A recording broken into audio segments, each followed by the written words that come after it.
Quais são os principais custos quando você arremata um imóvel?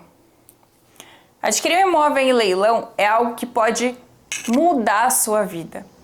Mas para você fazer isso sem ter surpresas depois, tendo certeza de que todas as despesas inerentes a essa aquisição, elas vão caber efetivamente no seu bolso, você precisa pesquisar todas elas com antecedência. Hoje, em mais uma conversa bastante detalhada aqui com vocês, que de fato tem interesse em conhecer desse assunto, eu vou analisar e explicar os principais custos que podem surgir ao comprar um imóvel em leilão. E aí, você já tem ideia de quais são esses custos? Será que é só pagar o preço do bem que você arrematou e pronto, já era, tá tudo resolvido? Bom, gente, a realidade é que as coisas não são bem assim. Existem, sim, muitos pontos positivos em você comprar o seu imóvel, principalmente se for em um leilão. Mas para qualquer imóvel que você vá comprar, seja em leilão, seja no mercado tradicional, existem muitos outros custos que extravasam só o preço do bem. E isso é normal. Então, repito, tanto comprando no mercado comum de imóveis, no mercado tradicional aí de algum particular, como em um leilão ou em uma pós-venda de leilão, você vai ter custos além do preço do bem. E o ponto principal está aqui. Desde que você conheça todos os custos que vão existir no caminho e você verifique que eles cabem no seu bolso, aí beleza, você está livre para seguir com as suas negociações. Só que você tem que conhecê-los. Então vem comigo que hoje eu vou te contar quais são esses principais custos. O primeiro custo na aquisição de um imóvel, claro, é o próprio valor do bem que você está comprando. O preço pelo qual o imóvel foi vendido e você arrematou efetivamente aí em um leilão. Então, esse é o primeiro número que tem que entrar aí na sua calculadora de custos, né? Claro. E você vai ter que ver se cabe no seu bolso com antecedência da data do leilão. Aí, quando chegar o dia do leilão, você já precisa ter isso definido. Ter definido qual que vai ser o valor máximo que você vai ofertar aí nesse imóvel. Lembrando que isso envolve tanto pensar com antecedência no valor do imóvel em si, como envolve também você ver se você tem margem de crédito disponível na hipótese de você estar pretendendo aí financiar esse bem. Então não pode deixar de fazer nenhuma dessas coisas. Então, se for para você comprar um imóvel aí que vale 150 mil e está indo para leilão por a partir de 75 mil, com 50% de desconto, você já precisa definir antecipadamente se caso você tenha uma concorrência aí, porque pode surgir no meio do caminho, até quanto você vai dar de lance. Então, por exemplo, eu vou dar até 90 mil, vou dar até 100 mil, que aí está em vantagem ainda. Aí você vai ter que considerar o que compensa para você, considerando a sua situação em concreto. Aí aqui então você vai analisar o quê? Tanto se o preço vai caber no seu bolso, como se vai compensar você comprar por meio de um leilão. Ou se for aí, por exemplo, uma pós-venda de leilão. Venda direta, venda online, etc. Número 2. Custo de leiloeiro. Tá, mas o que é isso, Carol? Bom, os primeiros e os segundos leilões, eles são conduzidos por um sujeito que recebe aí o nome de leiloeiro, muito famoso. O leiloeiro, ele é um profissional especializado e responsável por conduzir o processo de leilão. Então é no site dele que você vai se inscrever, por exemplo, para participar do leilão, que vai acontecer toda a disputa no dia e na hora agendada, e é quem vai te dar aí, por exemplo, todo o auxílio se for preciso. O leiloeiro também pode te fornecer informações relevantes e depois ele vai expedir o termo de arrematação, que depois ele vai encaminhar para o banco e aí vai dar seguimento no negócio todo. Agora, com certeza você vai estar se questionando, será que sempre vai ter comissão de leiloeiro? E a resposta é, nem sempre. Existem modalidades de vendas depois do primeiro e do segundo leilão. Eu digo, claro, quando eles não são arrematados nesses primeiros leilões, que são feitas sem o auxílio de leiloeiros. Nesse caso, essas vendas, elas são feitas diretamente pelo banco. Aí depois do primeiro e do segundo leilão, caso o bem não tenha sido arrematado, ou seja, foi tudo infrutífero, e depois que a instituição financeira expediu um termo que chama de quitação para o devedor, ela não tem mais obrigação por lei de fazer um novo leilão, igual aí na primeira e na segunda praça. Aí que entram então as modalidades de venda que são diferentes do leilão, nas quais os bancos acabam às vezes fazendo por conta própria, sem leiloeiros intermediando. Aí você quer um exemplo disso? A Caixa Econômica, depois do primeiro e do segundo leilão, ela usa às vezes umas modalidades de venda que são chamadas de venda direta online, venda online. Então, quando ela vende os imóveis por esses meios, não tem comissão de leiloeiro. Aí é uma exceção. E não tem porque todo o procedimento acontece direto pelo próprio site da Caixa e não pelo site do leiloeiro. É ela mesma que faz tudo acontecer. Aí nesses casos, excepcionalmente, você não precisa pagar a comissão de leiloeiro. Mas essas são situações, como eu falei, distintas, excepcionais. Então vamos voltar para as que têm custo de comissão de leiloeiro. Então se for um leilão tradicional aí, primeira, segunda praça, adivinha? Os seus serviços não são gratuitos. Eles geralmente cobram uma comissão que varia aí de acordo com o valor do imóvel. E essa comissão, ela costuma ser estabelecida no montante de 5% do valor de arrematação. Esse não é um percentual fixo, tá? Pode ter algum edital aí que preveja um percentual diferente, mas 5% é o que normalmente é cobrado. É o percentual aí mais comum. Aí, para ter certeza disso, o que você tem que fazer? Adivinha? Ler o edital com muita atenção, porque, como eu sempre digo, lá é a regra do jogo e vai ter isso daí previsto. Então, vamos lá. Se você arrematou um imóvel em leilão pelo valor total de R$100 mil e tem a comissão de leiloeiro, você vai pagar normalmente 5% disso pro leiloeiro. Ou seja, além do valor do imóvel para o banco, você vai pagar, nesse exemplo, mais R$5 mil aí direto para o leiloeiro, não é para o banco. Isso tem que entrar no seu cálculo. E o prazo de pagamento disso normalmente é previsto para que seja feito ou no mesmo dia ou no dia seguinte da arrematação. Então você precisa ter esse dinheiro disponível efetivamente para você conseguir pagar com rapidez. Se não fizer isso, você pode ter problemas. Outro custo que você não tem como escapar de forma nenhuma: ITBI. O ITBI, ele é a abreviação de Imposto sobre Transmissão de Bens Imóveis. É um nomezão, né? E em alguns lugares é chamado também de ITIV e de ISTI. São outras abreviações que você pode encontrar. De qualquer modo, esse é um imposto municipal, ou seja, que é pago para a prefeitura do município, onde está localizado o imóvel que você vai arrematar ou vai comprar. E ele tem que ser pago por você, arrematante ou comprador, depois que você fizer a aquisição do imóvel, para que você consiga transferir o bem para o seu nome, para a sua titularidade, e que aí você passe a constar como proprietário.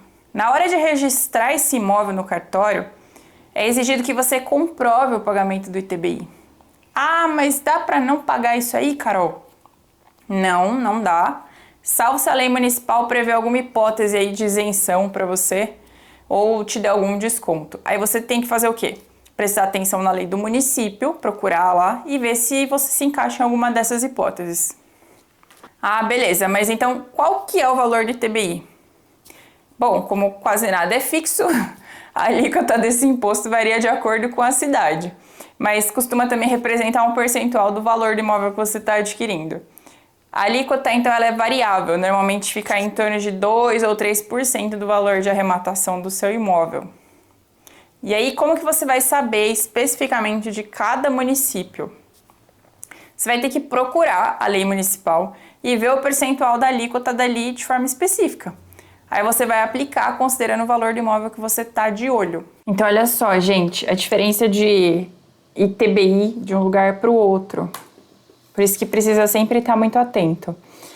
Aqui eu peguei o exemplo de São Paulo, da cidade de São Paulo. E se vocês observarem aqui embaixo, ele traz algumas exceções aqui relativas a financiamento e alguns tipos de sistemas de aquisição dos imóveis, mas a regra é essa daqui, ó. Nas demais transações, aplica-se a alíquota de 3% sobre toda a base de cálculo. Então, a regra no município de São Paulo é essa daqui. Aí tem a necessidade, como eu falei, né, de repente ver se encaixa em alguma das exceções. Outro exemplo, Belo Horizonte, por exemplo, Minas Gerais. A alíquota do ITBI é de 3%, também 3%. Aí outro exemplo agora diferente. Esse daqui é de Curitiba. Artigo 9º. A alíquota do imposto é de 2,7% para qualquer transmissão, exceto as previstas no artigo 10 e no artigo 11 dessa lei.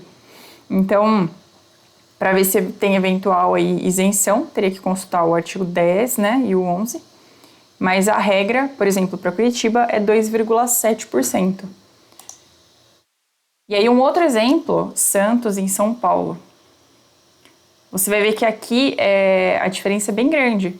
Então, para conjunto habitacional, tem aqui 0,5%. E a regra é essa daqui, ó, pela alíquota de 2% nas demais transmissões efetuadas. Então, você vê, tem a de 3%, tem lugar que é 2,7%. Aqui em Santos, por exemplo, 2%. E aí, no inciso 3, aí tem a exceção em relação a financiamento. Então, tem sempre que estar consultando efetivamente para conseguir ter o número exato de qual vai ser o valor devido a título de ITBI. Então, olhando isso, eu ressalto, você precisa pesquisar de forma específica onde você vai comprar para que você faça o cálculo correto aí. E tem outra coisa, a lei municipal ela vai prever também o prazo de recolhimento desse imposto. Então é muito importante que você olhe o prazo específico de onde você vai comprar, porque você vai ter que desembolsar o dinheiro efetivamente nesse prazo específico. E a perda do prazo, gente, gera multa. Então tem que se programar, porque pagar a multa é demais a conta. Número 4, registro. Depois que você compra o imóvel, é necessário registrar esse imóvel no seu nome lá no que a gente chama de CRI, que é o cartório de registro. E claro, como tudo, esse processo também gera custos, que dependem do valor do imóvel e das taxas também do cartório. Então, o primeiro ponto aqui é, os custos, eles serão diferentes se você comprar à vista ou então se você comprar esse imóvel financiado. No primeiro caso, se você comprar um imóvel aí com um valor que seja acima de 30 salários mínimos, você é obrigado a fazer isso por uma coisa que chama escritura pública. E o que diz isso é o artigo 108 lá do Código Civil, que fala que isso é essencial para a validade dos negócios jurídicos, que visem a constituição aí, por exemplo, de direitos reais sobre imóveis. Então, a lei exige que seja feito por escritura pública se você for comprar à vista e seja acima de 30 salários mínimos. Não dá para fugir disso também. E o que é a bendita da escritura? Bom, a escritura é como se fosse o contrato de compra e venda feita aí através do cartório por um tabelião. E aí, cada estado vai ter um preço para isso. Então, você tem que consultar com antecedência também para conseguir se programar. Então, nesse caso, você vai pagar o valor da escritura mais o valor do registro. Já no segundo caso, se você arrematar ou comprar financiado, você não paga pela escritura de compra e venda. Mas claro que você paga outra coisa, que é a taxa de contrato de financiamento que substitui a escritura. Sempre paga. Tudo paga. Então, como tudo paga, você também vai ter que pagar para que seja elaborado esse contrato de financiamento aí com o banco. Aí você vai ter que pesquisar o valor, que vai depender de banco para banco, tá? Na Caixa Econômica, esse contrato, essa taxa de contrato costuma ser cobrada em torno de R$850, é mais ou menos isso. E aí, além do contrato de financiamento, tem mais o valor do registro do imóvel. E atenção, aqui o registro é tanto do contrato de financiamento como o registro da compra e venda. É como se fossem dois registros. E claro, os custos variam de lugar para lugar. Aí você precisa pesquisar os valores também com antecedência para poder entrar nessa disputa com tranquilidade. Porque tem lugares que a diferença de preço é absurda. Então tem que ficar ligado para que você não seja pego de surpresa. E aí quando você vai financiar, é bom você pesquisar também se o banco costuma te enfiar seguros. Normalmente você acaba tendo um custo aí a mais com isso. E aí todos esses custos existentes, seja comprando por meio de leilão, seja comprando pelo mercado tradicional e o mercado comum, não tem como fugir. Tudo isso aí que eu falei tem que ser pago. Despesa número 5. Eventuais dívidas adquiridas com a arrematação. Alguns imóveis leiloados, eles podem ter dívidas importantes pendentes de pagamento, como por exemplo IPTU ou condomínio que esteja atrasado. Aí a primeira coisa então é descobrir de quem que é a responsabilidade por eventuais dívidas que existam em relação a esse imóvel, caso elas existam. E aí onde que descobre isso? Pelo edital. Como eu já falei, o edital ele é a regra do jogo e isso vai estar previsto lá, de forma expressa.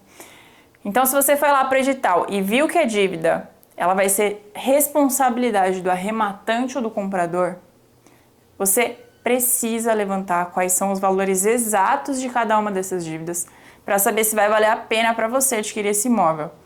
E caso valha a pena, aí você precisa inserir isso na sua tabela de despesa.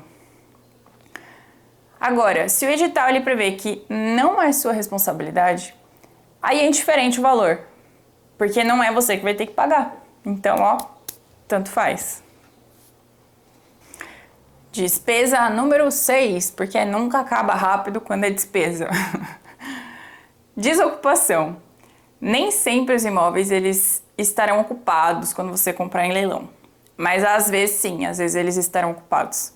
E como eu já falo por aqui, a ocupação por si só não é um problema. Tem gente que até enxerga como solução. Mas o fato é que se o imóvel estiver ocupado, ou seja, tem alguém morando lá, pode ser que isso te gere um custo adicional. Esse custo ele não costuma ser muito alto, mas você precisa ter a consciência de que pode existir um custo relacionado a isso. E aí como é que você se prepara para isso? Investigando se tem alguém morando lá. E se tiver, como é o sujeito que está lá.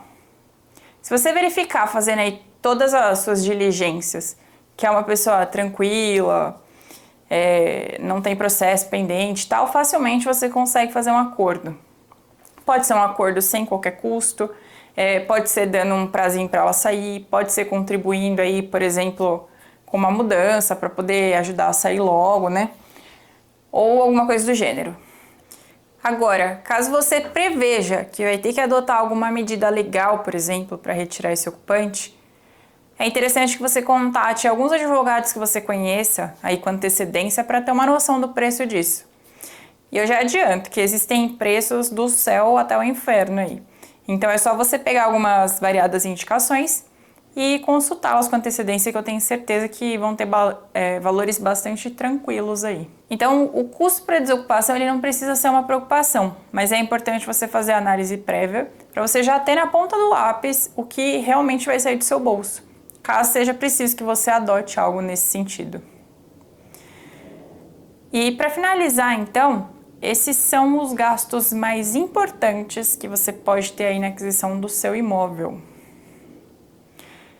E como eu falei, desde que você tenha clareza e conhecimento de todas as despesas e desde que você se organize previamente, isso não vai ser um problema para você. Então, coloca tudo na ponta do lápis, de acordo aí com o seu orçamento. E se for tranquilo, você segue aí com o seu negócio. Pra gente fechar, então, como sempre, me conta aqui, você já conhecia todas essas despesas? Me fala também se esse conteúdo ele foi esclarecedor para você e se vai te ajudar a se organizar melhor na hora de você comprar o seu imóvel. Então, vejo vocês nos próximos vídeos e até mais!